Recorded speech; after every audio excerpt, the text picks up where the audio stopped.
স্বামীরই কথাটা মনে রাখি।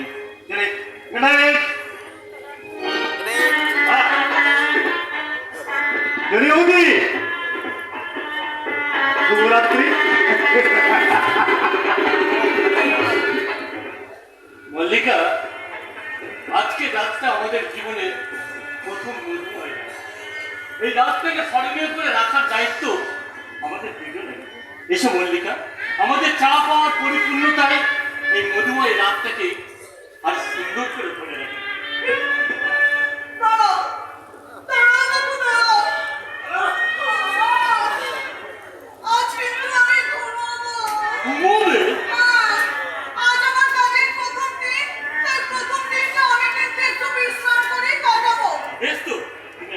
মাথা রেখে শোও, আমি তোমার মাথায় হাত বুলিয়ে দিই।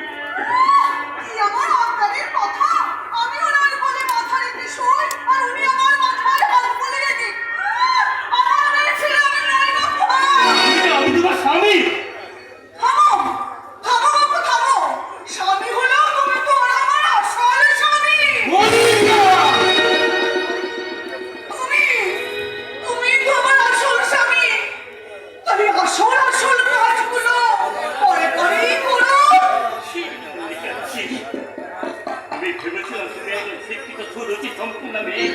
কিন্তু তোমার অন্তরটা যে এত নোংরা তা আমার জানা ছিল না। বেরিয়ে যাও, এখনই এই বাড়ি থেকে বেরিয়ে যাও।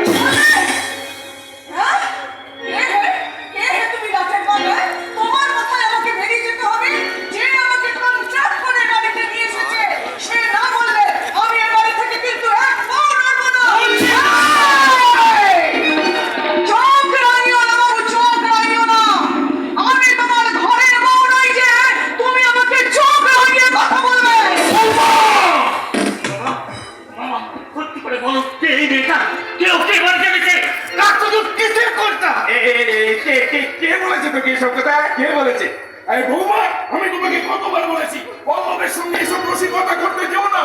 পল্লব অসুস্থ, ওর বিশ্রামের প্রয়োজন।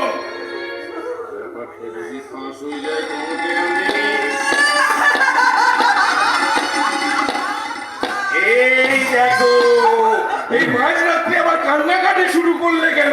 লোকে শুনলে কি বলবে বলো তো? ছি ছি ছি ছি ছি, লজ্জায় আমার মাথা কাটা যাবে।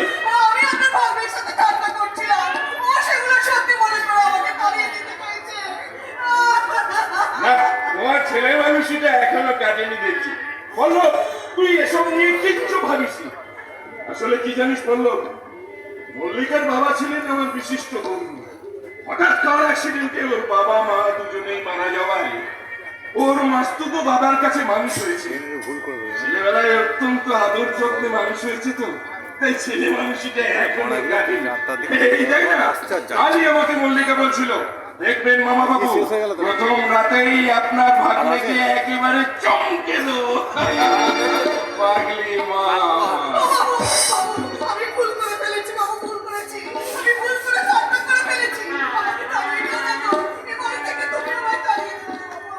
তোমাদের এলোমেলো কথার শব্দ আমার দম বন্ধ করে দিচ্ছে।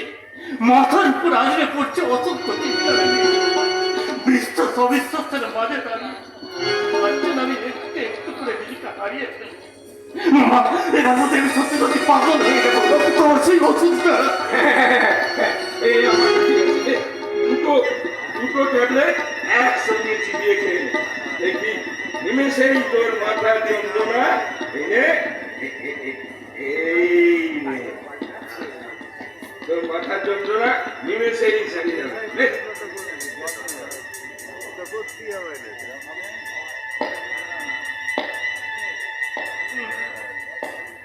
বাবা বললো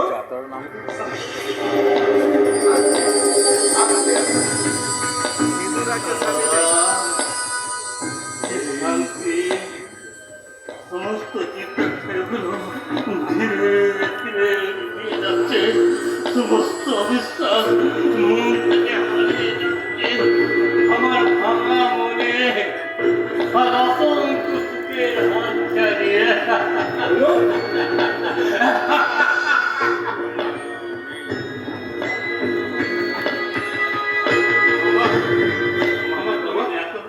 আজ আমি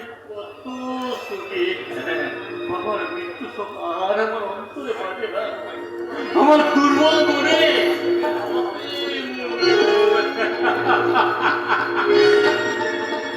মল্লিকা, নাচো গাও যা খুশি করো, যেমন করে পারো আজকের এই রাতটাকে হাসি খুশি আর আনন্দে ভরিয়ে তোলা।